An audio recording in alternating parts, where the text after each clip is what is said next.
Welcome to the Tech Egg. Don't get scrambled. Enjoy the video. In this video, I will explain how to file taxes as a sole proprietor LLC.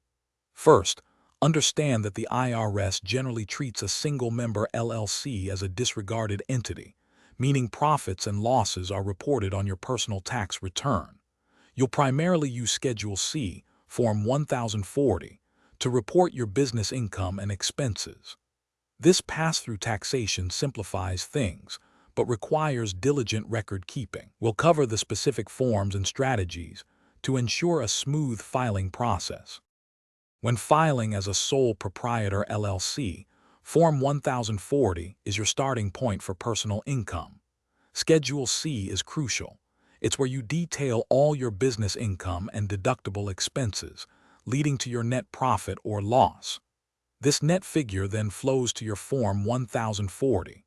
Additionally, Schedule SE is used to calculate your self-employment taxes, covering Social Security and Medicare contributions. Understanding these forms is fundamental for accurate reporting.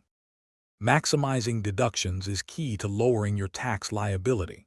Common deductions include business-related expenses such as office supplies, software, and professional services.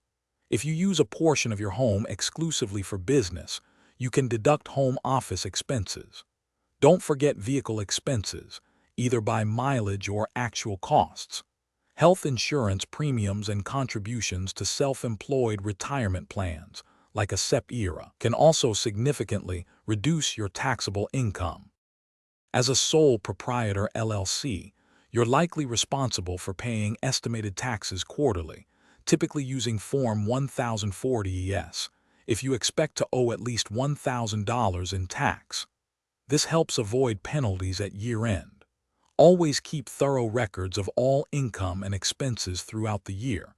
Good bookkeeping is your best friend. Remember to check the description for a link to Darn Tough Socks and other great deals. Staying organized makes tax time much less stressful and ensures you're prepared. Thanks for watching. Consider subscribing if I helped unscramble your problems.